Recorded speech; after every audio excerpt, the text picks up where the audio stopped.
क्या आप cast barrier को तोड़ पाएंगे? यहाँ पे हमेशा कास्ट बेस्ड पॉलिटिक्स हुई है। नहीं, ये देखिए, मैं इसका बड़ा इस पर ऑब्जेक्शन करता हूँ। आप लोग पूरे इंडिया में नेटवर्क चला रहे हैं, जब आप बिहार में आते हैं तो ये कहते हैं कि बिहार में कास्ट बेस्ड पॉलिटिक्स होती है। ये फैक्ट नहीं है। आप बताइए कि आप कर्नाटक में जाते हैं तो क्या वहां लिंगायत और बोकालिगा फैक्ट नहीं है? हम ये नहीं कह रहे वहां नहीं हो रही, हम कह रहे हैं यहाँ हो रही। तो क्या आपने किसी कर्नाटक के मुख्यमंत्री के दावेदार से, नेता से, सांसद से पूछा कि भाई कर्नाटक में आप कास्ट बैरियर तोड़ पाएंगे? क्या आंध्र प्रदेश में कम्मा रेड्डी कापू का राजनीति नहीं हो रहा है? लेकिन जब आप चंद्रबाबू नायडू और जगन मोहन रेड्डी को इंटरव्यू करते हैं तो उससे ये नहीं कहते कि कास्ट बैरियर आंध्र में तो बिहार पे पूछेंगे ना। नहीं, वहां पर भी आपने नहीं पूछा है, आज तक नहीं पूछा किसी ने नहीं। ये बिहार के प्रति कहीं ना कहीं बायस दिखाता है। आप जब योगी जी को इंटरव्यू करते हैं तो ये नहीं पूछते हैं कि यूपी में आप कास्ट बैरियर तोड़ पाइएगा। मेरे भाई, गुजरात में खाम थियरी हमने पढ़ा सुना देखा है। खाम थियरी क्या है? क्षत्रिय, हरिजन, आदिवासी, मुस्लिम, कांग्रेस उसी से राज करती थी। उसको तोड़ने के लिए भाजपा वालों ने पटेल और अदर ओबीसी का कॉम्बिनेशन बनाया। क्या आपने मोदी जी से, केशुभाई पटेल से, बघेला जी से या कांग्रेस के नेताओं से ये पूछा कि भाई आप गुजरात में कास्ट के बैरियर को कैसे तोड़ेंगे?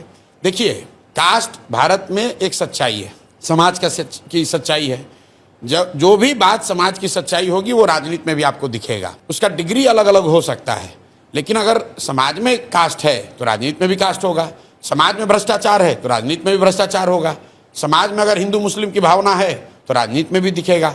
तो ये बात नहीं है कि खाली बिहार में ही ऐसा है। अब मैं आता हूं आपके सवाल पे। बिहार में भाई पिछले 15 साल से भाजपा को बड़ी सफलता मिल रही है लोकसभा के चुनाव में। ज्यादातर लोगों का मानना है कि भाजपा को सफलता नहीं मिल रही, मोदी जी के नाम पर वोट पड़ रहा है। अब एकदम ध्यान से सुनिए, आपने कहा कि बिहार में कास्ट बेस्ड पॉलिटिक्स है, हर आदमी कास्ट पे वोट करता है, और बिहार में आप ये कह रहे हैं कि मोदी जी के नाम पर वोट पड़ रहा है। तो मोदी जी के जाति के बिहार में कितने लोग रहते हैं ये बता दीजिए, और अगर नहीं रहते हैं तो उन लोगों ने मोदी जी को वोट कैसे किया है?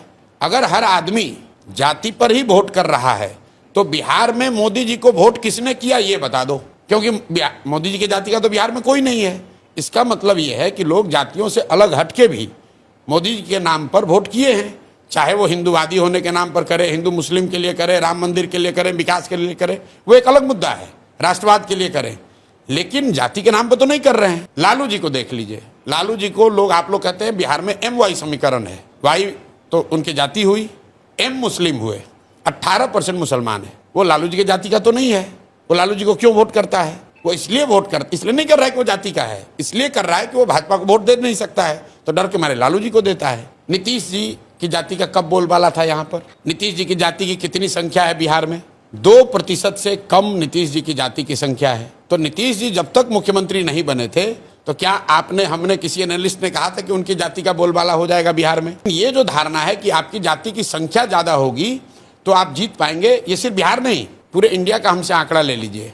ज्यादातर राज्यों में जो सबसे ज्यादा संख्या वाली जातियों के नेता हैं वो मुख्यमंत्री या टॉप पोस्ट पर नहीं पहुंचते हैं। आप आंध्रा को उठा के देखिए, आंध्रा में सबसे बड़ी जाति दलितों के बाद कापू की है, लेकिन वहां मुख्यमंत्री कौन बन रहा है?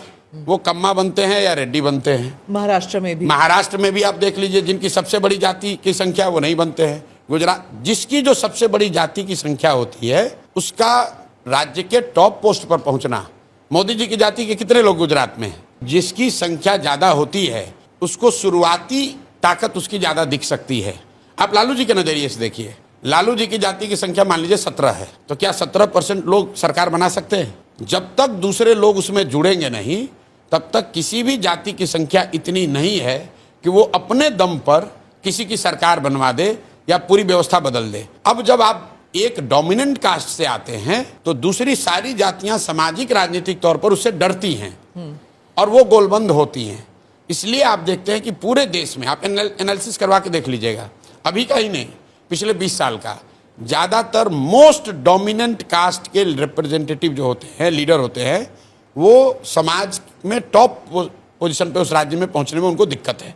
लालू जी भी नहीं बने हैं, लालू जी भी बिहार उन्होंने एक बार जीता है, ये ध्यान रखिए। आप कहिएगा लालू जी यहाँ यादव सबसे बड़ी समाज उनका संख्या वो बने, नहीं बने। लालू जी यहाँ 1995 में एक ही बार चुनाव जीते अपने दम पर, और वो तब जीते जब वो गरीबों के नेता के तौर पर देखे जाते थे। उसके बाद जब वो पिछड़ों के नेता हुए, तो जब वो गरीबों के नेता थे तो लालू जी की पार्टी 54 में 53 MP जीत कर आई थी, तब बिहार झारखंड साथ में था। तो आप जब लालू जी पिछड़ों के नेता बन गए तो उनकी MP की संख्या घट के 20-25 हो गई। जब वो यादवों के नेता हो गए तो घट के 10-12 आ गए। अब वो RJD के यादव के नेता हैं तो उनकी संख्या 2-4-5 है।